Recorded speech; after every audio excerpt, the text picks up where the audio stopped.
ओम गंगणपते नमः। ओम नमः शिवाय। मेरे YouTube चैनल देखने वाले सभी दर्शकों को मेरा प्यार भरा नमस्कार और नए साल की बहुत बहुत शुभकामनाएं। इंग्लिश के नए साल की। हमारा नया साल 1 अप्रैल संवत 2079 को शुरू होगा। ये अंग्रेजी नए साल की आपको बहुत बहुत बधाई। मेरे बहुत से दर्शकों का सुबह से मैसेज और फोन आ रहे हैं कि वैष्णो देवी में जो आपने बोला था कि धर्म स्थान में कुछ ऐसी घटनाएं होंगी काल पुरुष की कुंडली के हिसाब से। तो काल पुरुष की कुंडली के हिसाब से मेष राशि में अभी राहु आया नहीं है। ये 12 अप्रैल को आएगा और 12 अप्रैल को आने पे घटनाएं बढ़ेंगी। आतंकवादी घटनाएं बढ़ेंगी, धर्म के ऊपर घटनाएं बढ़ेंगी और जनता में आक्रोश होगा।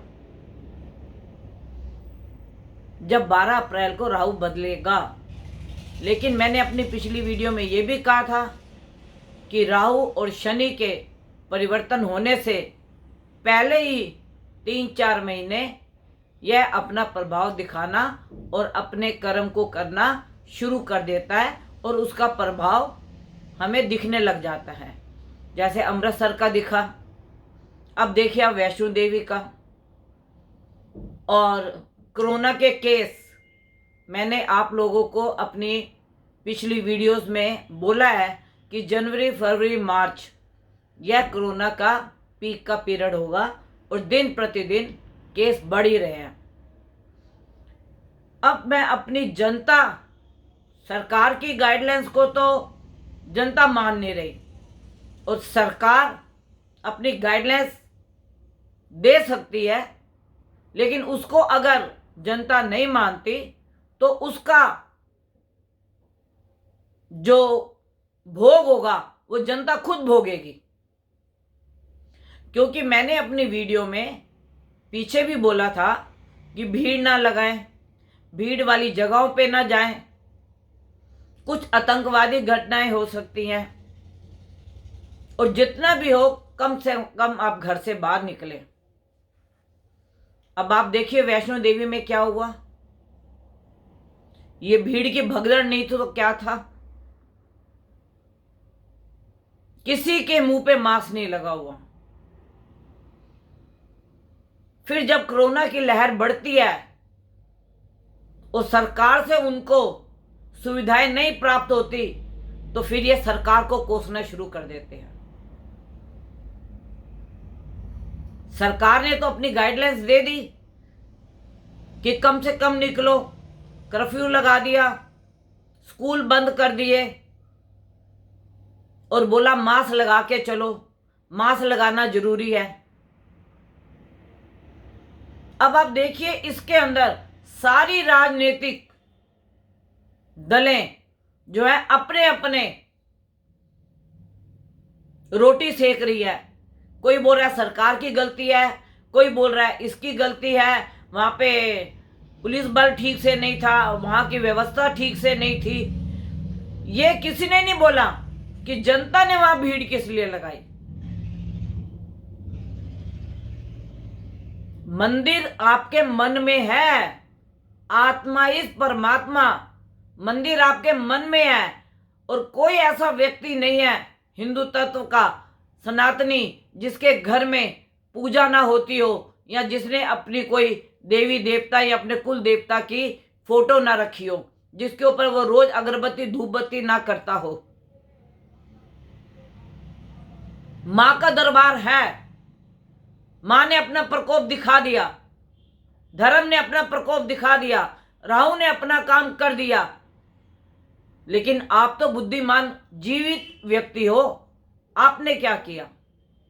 लगाई भीड़, बच्चों को ले गए, भगदड़ मच गई, अपने घर के सदस्यों को खोया, कई घायल हो गए। अभी आपको ऐसी घटनाएं बहुत सी देखने को मिलेंगी। और मैं आज अपने YouTube के माध्यम से आप सबको यह चेतावनी देती हूं, इसमें सरकार की कहीं कोई गलती नहीं है। जो व्यवस्था वहां चल रही थी, जैसे वहां पुलिस बल थे, जैसे मिलिट्री बल थे, सब लोग थे, उन्हें यह थोड़ी पता था कि लाखों में लोग एकदम वहां पे आ जाएंगे। और ग्रहों की चाल, जो राहु है वैसे भी बुद्धि को भ्रमित करता है। हमारा YouTube पे आके आपको बताने का या आपको ग्रहों का अवलोकन कराने का मतलब क्या होता है कि आप सचेत हो जाएं। और मैंने आपको वीडियो, अभी 12 अप्रैल को राहु ने चेंज होना है, हमारी 2079 की संवत अभी 1 अप्रैल से शुरू होनी है। और मैंने आपको पहले बोला था कि 12 अप्रैल से पहले राहु अपना प्रकोप करना शुरू कर देगा, और उसने कर भी दिया है, जो मैंने आपको अमृतसर की घटनाएं बताई थी। देखिए, जब अदृश्य शक्तियां और ग्रहों का अवलोकन और सरस्वती माँ, गणपति जी और भोलेनाथ जी, जब यह हमारी जीवा पे आके कोई भी वाणी का आपको भविष्यवाणी करते हैं और उसकी संभावना व्यक्त करते हैं, तो आप लोग इस चीज को समझते नहीं, क्योंकि अदृश्य शक्तियां देखी नहीं जा सकती। हम इन आंखों से उन शक्तियों को देख ही नहीं सकते। किसने बोला कि मैंने गणपति को देखा, किसने बोला मैंने भोले को देखा, किसने बोला कि मैंने सरस्वती को देखा। हम सिर्फ इनके नाम लेके, इनके आधार लेके या इनकी तस्वीर से हम इनको नमन करते हैं और अपने घर में ज्योत भी जलाते हैं। मेरा आपको YouTube पे बताने का सिर्फ यही मतलब होता है कि आप लोग सचेत हो जाएं और सरकार की मदद करें। और मैंने तो पहले भी बोला था कि जो विरोधी दल हैं वो अपनी राजनीतिक में रोटियां सेकेंगे। आज कौन सा ऐसा विरोधी दल है जो इसके ऊपर रोटी नहीं सेक रहा? सापा को देख लो, अखिलेश जी की सरकार को देख लो, साइकिल को देख लीजिए आप। जितनी भी सरकारें हैं अपनी रोटी सेकनी शुरू हो गई, लेकिन किसी ने यह नहीं बोला कि इसमें जनता की गलती है। जनता को भीड़ नहीं लगानी चाहिए। और मैं इस अपने YouTube के माध्यम से सारी गलती जनता की बताऊंगी, इसमें सरकार की कोई गलती नहीं है। नए साल में आप अपने परिवार के साथ बैठ के अपने घर में अपना नया साल मनाइए। मैंने पिछली वीडियो में भी बोला था, जब मैंने हवन किया था कोरोना को दूर करने के लिए, और मैंने उस हवन की आपको वीडियो भी डाली, और मैंने कहा नया साल आ रहा है, आप उसको अपने घर में रहिए, भीड़ ना लगाइए, क्रिसमस में बाहर मत निकलिए। लेकिन जनता ने क्या किया? अब जनता ने किया तो उनके साथ दुर्घटना भी हो रही है, होने को कोई रोक नहीं सकता। आप ये सोचिए कि सरकार फिर भी उनकी मदद के लिए, जिनके घर के सदस्य गए हैं, जिनकी मृत्यु हो गई है, उनके लिए भी वह दे रही है, और जो घायल हो गया है उनकी मदद के लिए भी पैसे दे रही है। सरकार तो कर रही है, लेकिन जनता ने तो नहीं सरकार की गाइडेंस मानी ना। अगर आप टीवी में, न्यूज़ चैनल में देखिए, किस बंदे ने मास्क लगाया हुआ है? इतनी भीड़ में आप जा रहे हो, तो जब आप अपनी सुरक्षा खुद ही नहीं कर रहे, तो उसके अंदर सरकार या कोई भी राजनीतिक दल कोई कुछ नहीं कर सकता। पुलिस दल भी हो, मिलिट्री भी हो। क्योंकि आपने मेरी 5 दिसंबर की भी देखी थी, उसमें भी मैंने कहा था कि किसी बड़े आर्मी के आदमी के साथ कोई ऐसी दुर्घटना हो सकती है, और वह दुर्घटना हमारे लिए बहुत बड़ी दुर्घटना हुई, जिसमें रावत जी चले गए। अगर आप इतनी बड़ी बड़ी दुर्घटनाएं देख के भी नहीं संभलते और बच्चों को लेके आप निकल पड़ते, और आपको मालूम है धर्म स्थान बंद किए हुए थे। ये दिल्ली में जितने भी धार्मिक स्थल है बंद है। तो आपको अपना नया साल अपने घर में मनाना चाहिए।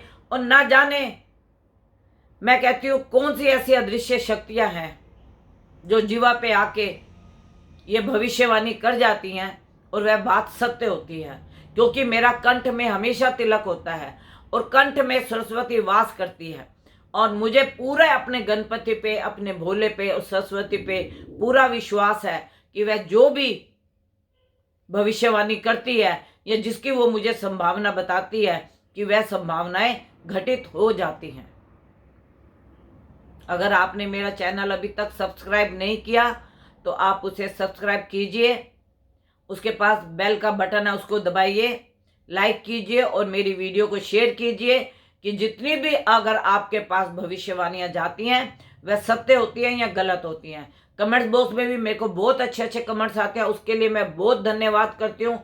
जो लोग मेरी वीडियो देखते हैं और मुझे कमेंट्स करते हैं, मुझे उनका बहुत बहुत धन्यवाद, मैं दिल से उनको धन्यवाद देती हूँ नए साल के ऊपर। और दूसरी बात ये कि अगर आप वीडियो देख के नहीं संभलते तो फिर ये समझ लीजिए दुर्घटना को कोई नहीं रोक सकता।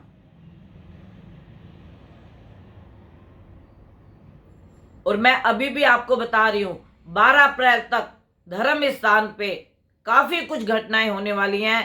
कुछ छुपे हुए राज देखिए आप, सबके निकल रहे हैं, छापे पड़ रहे हैं। अभी और भी कुछ ऐसे उजागर होंगे जो आपके सामने आएंगे। मुझे अपनी तारीफ नहीं करनी कि हाँ जी हमने ये भविष्यवाणी की थी। मैं कोई भविष्यवाणी करता नहीं हूं। मैं आपको बार बार कहती हूं, मैं कोई भविष्यवाणी करता नहीं हूं। अगर कोई अदृश्य शक्तियां या कुछ ग्रहों के अवलोकन से मुझे मालूम लगता है तो मैं आपके बीच में आके आपको संदेश देती हूं, जिससे आप और आपका परिवार सुखी रहे। इस वक्त देखिए विदेशों में कोरोना की क्या लहर आई हुई है। लोग बोलते हैं विदेश बड़ा साफ है, भारत बहुत गंदा है, लेकिन आप देखिए विदेशों में लाखों लाखों लोग कोरोना से ग्रसित हो रहे हैं। तो मैं अपने जितने भी व्यूअर्स हैं उनसे हाथ जोड़ के विनती करूंगी कि घर में रहिए, भीड़ वाली जगह पे मत जाइए, भीड़ मत लगाइए। आप अपना, अपने परिवार का, अपने माता पिता का, अपने बच्चों का ध्यान रखिए, जिससे आप कोरोना से ग्रसित ना हो। और ये कोरोना की जो महामारी है, मैं आपको बता रही हूं, जनवरी, फरवरी, मार्च और अप्रैल, इस समय तक ये पीक पे रहेगी और नीचे भी गिर सकती है। और जैसे ये पीक पे चढ़ेगी और एकदम नीचे भी आ जाएगी। लेकिन जो ये आपको 4 महीने हैं, ये आपको बहुत प्रिकॉशन के लेने हैं। और इसी को अगर आप ध्यान में रख लेंगे तो आप अपने और अपने परिवार का भी ध्यान रखेंगे, अपने बच्चों का भी ध्यान रखेंगे, और जो बड़े हैं उनका भी, जो बड़े बुजुर्ग हैं उनका भी ध्यान रखेंगे। मेरी बार बार आपसे हाथ जोड़ के विनती है, अब बाहर ना निकलिए। हम कोरोना को हरा सकते हैं, कोरोना हमें नहीं हरा सकता। और अगर हमने ऐसे ही दुर्घटनाएं करवानी है जैसे कल वैष्णो देवी में हुई है, नए साल के ऊपर देखिए आप आशीर्वाद लेने गए थे और उस आशीर्वाद में क्या हुआ। मां आपको घर बैठे भी आशीर्वाद दे सकती है। आप उसको दिल से ध्याओ, अपने मन से ध्याओ, आपके अंदर खुद जागृता आ जाएगी। और अभी राहु को परिवर्तन होने में 4 महीने बाकी हैं, 3.5 महीने। तो आप इन दुर्घटनाओं को से बच सकते हो अगर आप खुद अपनी सावधानी का ध्यान रखें। तो बच्चों के स्कूल बंद है, मेट्रो आदि कर दी, बसें आदि कर दी, उसके बावजूद भी अगर आप खुद निकल पड़ते हैं तो उसमें सरकार कुछ नहीं कर सकती। लेकिन फिर भी सरकार कर रही है, मैं सरकार का बहुत बहुत धन्यवाद करूंगी। और बाकी जो राजनीतिक दल रोटियां सेक रहे हैं वो तो सेकेंगे और करेंगे अपना काम। और अगर कोई मेरे से कांटेक्ट करना चाहता है, अपनी कुंडली का अवलोकन कराना चाहता है, तो मेरा कांटेक्ट नंबर है 981091 30691999338366। प्लीज़ आप अपनी कुंडली का किसी से भी अवलोकन कराएं, ग्रहों का अवलोकन कराएं। वो सब बातें बाद में हैं, लेकिन आप कोरोना से बचने के लिए घर से कम निकले, भीड़ ना लगाए। मेरी आपसे हाथ जोड़ के विनती है, आप और आपका परिवार सुखी रहे, आपके बच्चे सुखी रहे, आपके माता पिता आपके साथ आपको आशीर्वाद देते रहे। मेरी यही दुआ आपके लिए है।